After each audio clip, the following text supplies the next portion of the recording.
This is Dr. Neal Barnard. I am the president of the Physicians Committee for Responsible Medicine. I'm also on the faculty of the George Washington University, and if you care, I'm a fellow of the American College of Cardiology. So, a bunch of different things. So you have some very good credentials. Hopefully. My favorite credential for you is you were one of the doctors in Super Size Me. Is that correct? That's right. Yeah, exactly. Are you still receiving anybody who sees you on the street for that or anything, or is that 15 minutes of fame long gone? I'm kind of an idiot, I got to tell you. I did not take that movie seriously. When Morgan Spurlock came to my office, it was him and one other guy and a tiny little camera, and he wanted to tackle McDonald's. And I thought, McDonald's isn't the whole problem here. But we shot some footage, and did he turn that movie into something or what? It was really just amazing. He really turned it into quite a brand. He did. He did, and it just, I think it opened a lot of people's eyes that fast food isn't just fun stuff with no risks. And you've actually been quite a proponent against McDonald's for decades. Is that fair to say, or a decade? Couldn't happen to a nicer organization. I just read where they're in their final days of their brand right now. I just read that because their new McDonald's breakfast menu, just the whole health craze that's going on, and we're going to get into that. But didn't you do a Super Bowl ad against McDonald's or something controversial? We did actually a few. One that didn't get quite as much notice. It was a EKG. It was the TV turns on, black screen. Mm-hmm. EKG comes up with this blip going blip blip blip blip blip blip blip blip, and it gradually morphs into the McDonald's arches. Okay, that's what it was. McDonald's arches, and then it goes flatline, and the guy dies. And all the while that this is happening, you hear this guy ordering his food, and then he collapses. The one that got a lot more attention was there's a scene in a hospital. And here's the doctor is consoling the poor widow who is crying, hopelessly. And there right in front of him is the dead body. And as the camera pans around him, you can see in his right hand is a half-eaten burger. And then when the camera gets to his feet and you see these bare feet right in front of you, the McDonald's arches trace over his feet. And it says, McDonald's, I was loving it. And it was the director just did such a beautiful job with it. It's had just millions of views. And everyone would say to us, aren't you afraid of getting sued and whatever? That wasn't the point. Right. The point was to say, this is not healthy. And it was very effective. That was the one with the toe tag? That was the one with the toe tag. I remember the viral part, and the toe tag was the part that really kind of caught on. And actually, even way, way, way before that, there was long before many people were born, there was a lawsuit in London called the McLibel suit. There were a bunch of activists, Greenpeace activists, who were leafleting about McDonald's, saying this is unhealthy and it's anti-environmental and all this stuff. McDonald's sued them, and everybody settled and said, okay, we can't afford to we can't fight McDonald's except for two. And there were two who said, tell you, we're going to fight. And the case went on longer than any litigation in England's history. And they asked me to come out and just talk about the health aspect of it. So that was the McLibel suit. So anyway, the point being, there has been a long conflict but with McDonald's, and McDonald's is in a tailspin. There's no question about it. But they're not the only problem. There's a lot of problems out there. That's the bad news. The good news is there's more than ever resources to get people on the right track. It's amazing. Books and movies and websites and cookbooks and role models in the form of actors and celebrities and former presidents and people like that. So and Bob Barker. There's a lot of people. So get into the meat of the subject, no pun intended. Okay. I think it was 7. When did Reversing Diabetes come out? 2007. Your book. 2007. 2007. Okay, so for the audience out there, I interviewed Dr. Barnard.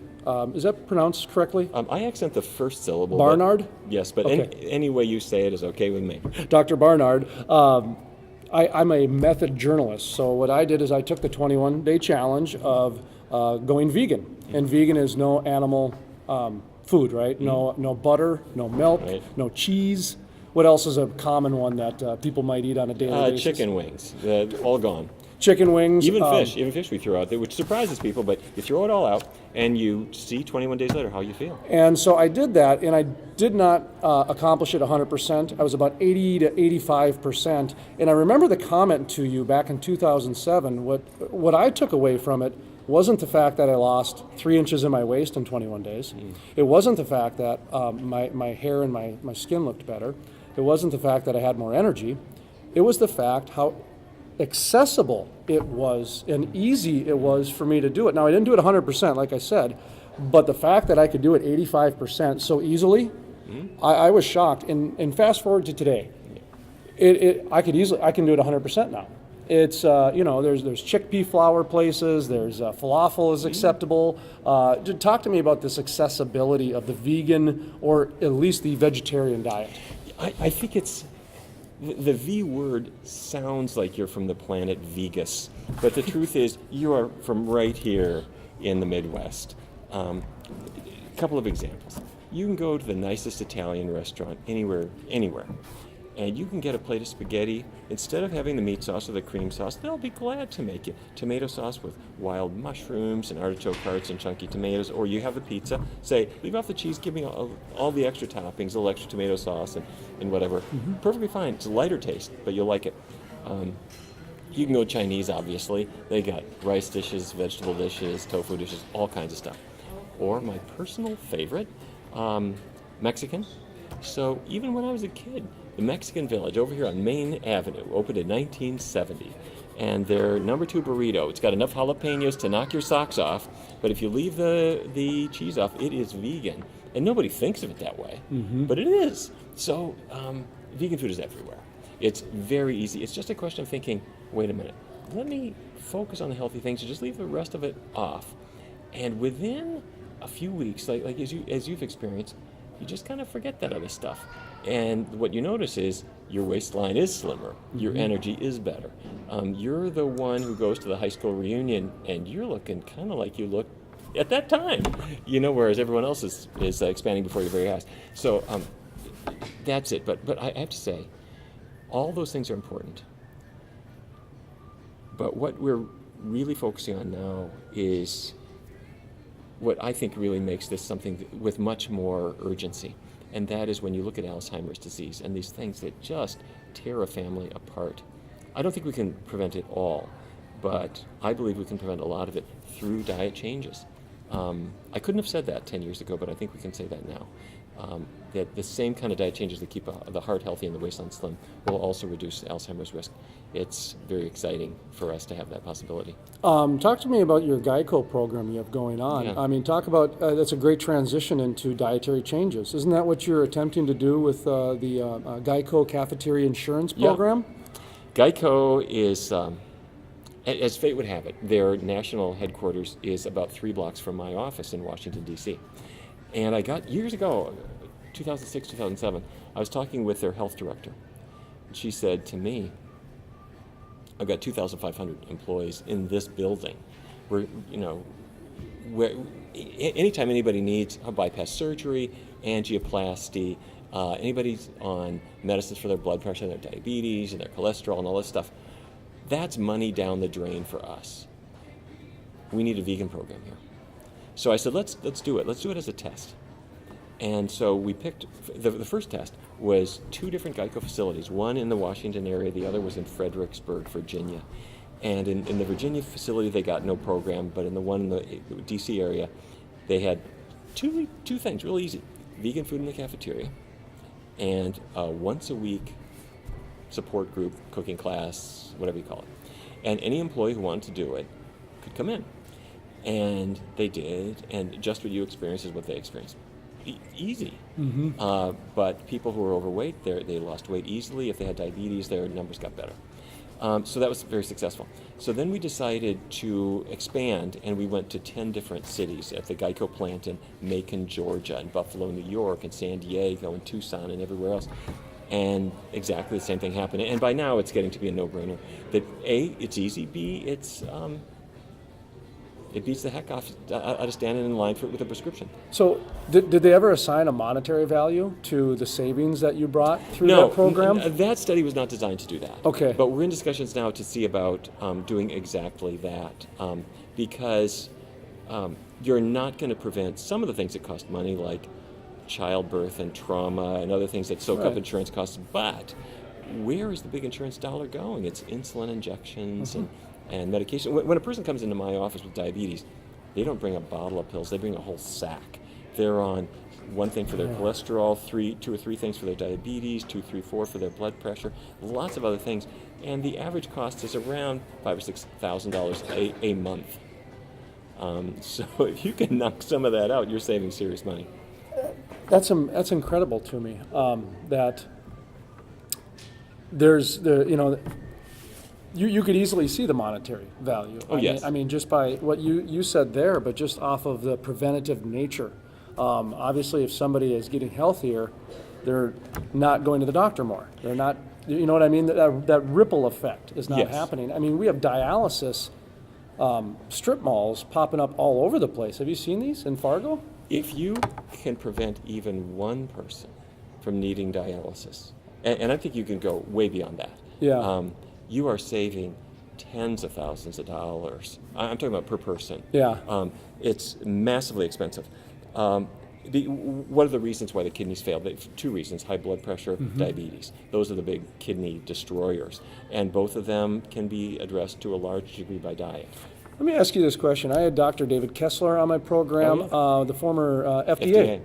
Commissioner. And this is after he stepped down, so he was a little bit more liberal with his language as opposed to when he was the FDA commissioner or head or whatever he was. That's what he was. And I point blank asked him, "Is sugar a drug?"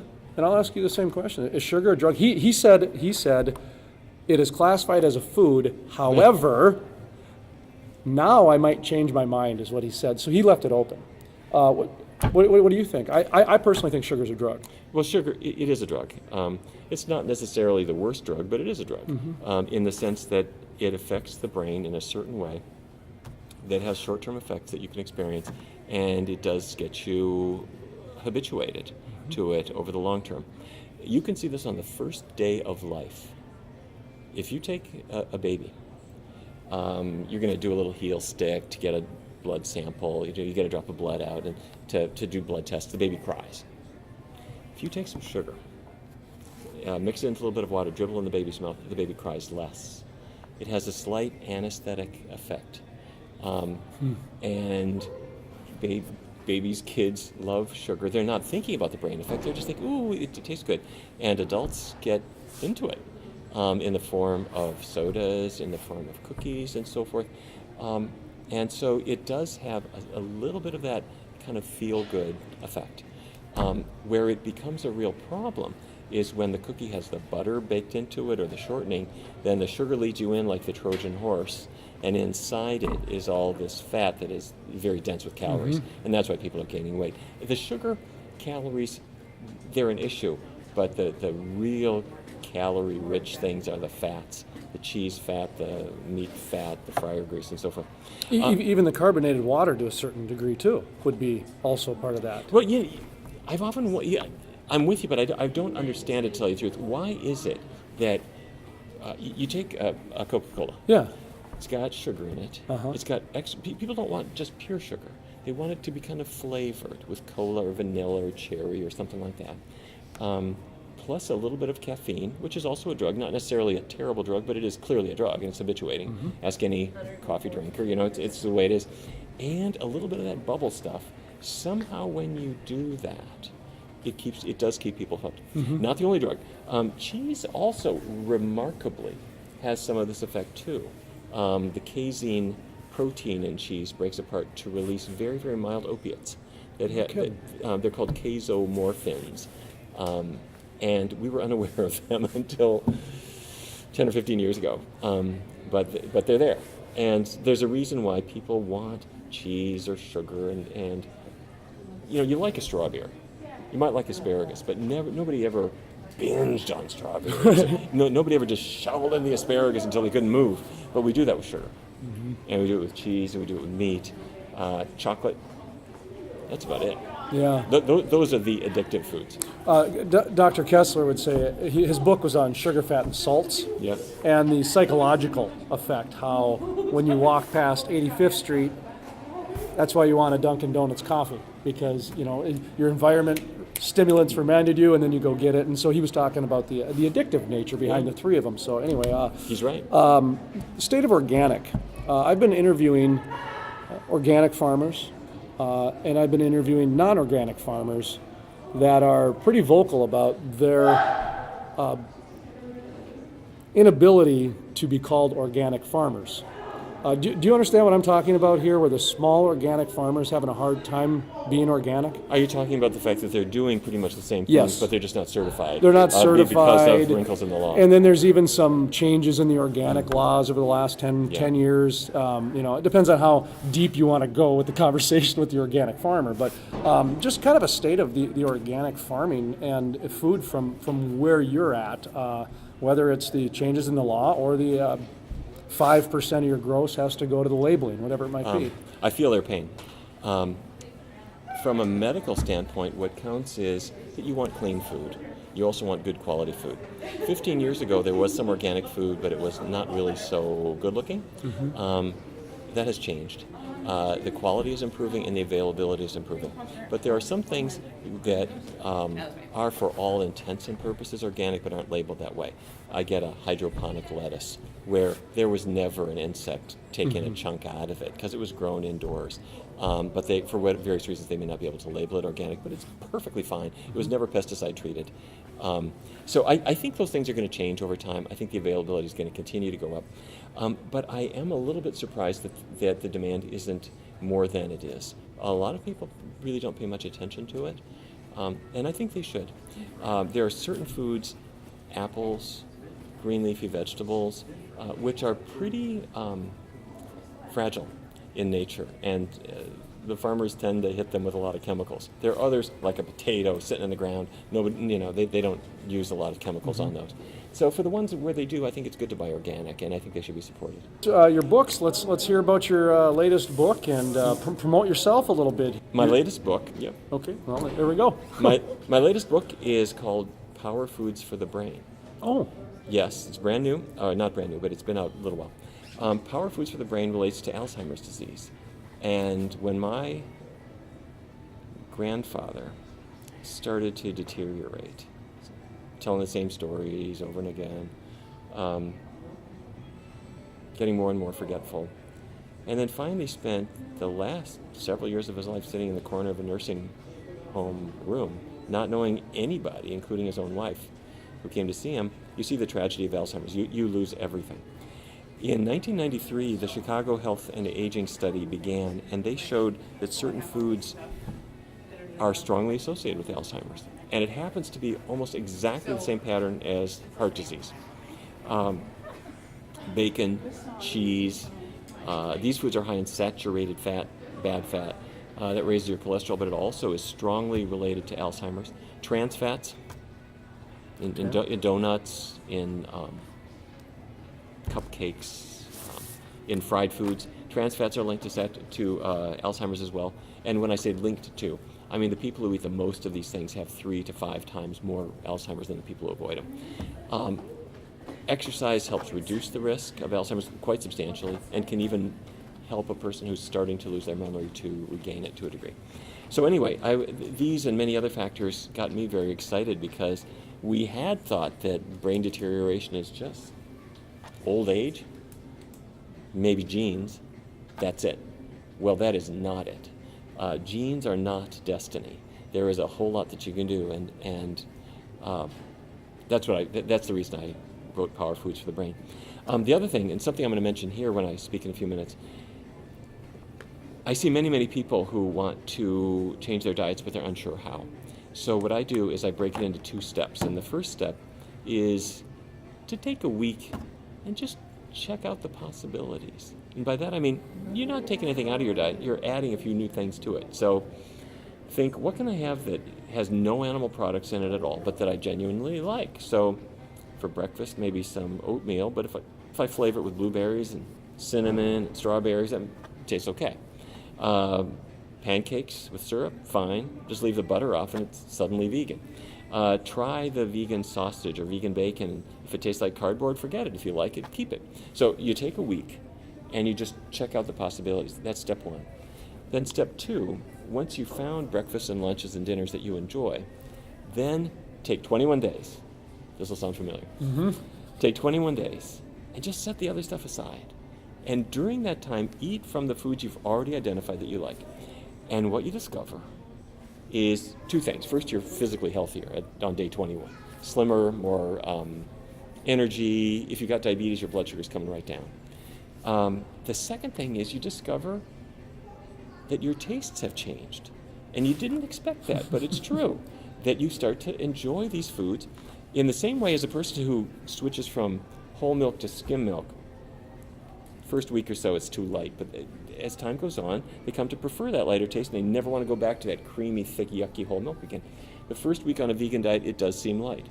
You're going to think, I have to acquire a taste for folk music now. Got to break out the tie-dye, I'm vegan. Second week, that all melts away. Third week, you're an expert, and then you never want to go back. So you get the health benefits, you get the new healthy habits are starting, and then at that point, you can think about doing it more long-term. But I never hit a patient over the head saying, for the rest of your life, you're never going to have another burger or whatever. Just short-term. No, step one, check out the possibilities. Step two, 3-week test drive. After that, see what you want to do long-term. And people's lives are just changed. Got an email this morning. A woman saw my diabetes book, the one that you were mentioning. She went on it. She was on several different medications. She discovered this book, lost almost 100 pounds. Not only did she get off her diabetes medications, her doctor said to her something that no one ever said to me when I was in medical school. We were told not to say this. He said, your diabetes is gone. And if you can imagine what that feels like to a patient, you've got this disease, you know it's going to wreak havoc with your kidneys and your eyesight and your feet and all these problems. And to have your doctor say, you just don't have it anymore. You don't need to medicate it, you don't need to manage it. It's gone. That's incredible. It's like a miracle. But now we're seeing it all the time. And so when I was a kid, my dad was a diabetes doctor here at what used to be the Fargo Clinic. And I never heard him say that diabetes went away. It always got worse. Well, we didn't have the tools we got now. And now the tools we use are really simple. Well, I can tell you, I am a walking testimonial, and Dr. Barnard is the reason that I am the healthiest I've ever been. The last 3 eye exams, my eyesight has improved. I'm 41 years old now. I just turned 41 tomorrow, okay? And the last 3 eye exams, my eyesight has improved. Yeah, there you go. Okay? That's unusual for some. Normally when you're 40, they say get the readers. Yeah. I mean, my eye doctor's saying, okay, here you are again. You're turning left. Well, everyone's turning right, Jason. You know, I mean, and it's true. I don't keep any meat around the house, so that works out very easily. And if I ever eat meat, it's when I go out to eat like sushi, that type of thing. Little teeny bits. Little teeny bits. And so I'm not 100%. I'm about 95%. But it's like fish and you can't avoid some chicken stocks and some spaghetti sauces from time to time when you go out to eat. You know what I mean by that, where you can ask, but it is difficult. But I'm a walking testimonial. Your book I gave to at least 10 different people. And the last one was a 75-year-old woman who, for the first time in 10 years, had a reduction in her diabetes medication. I mean, she had tears in her eyes. So, Really works. Thank you, sir. All right, thank you. Didn't mean to get all gooey out of there. No, I'm with you. It's a terrific thing. It's a lifestyle change, and it affects you mentally. Yeah. So, anyway, all right, thank you.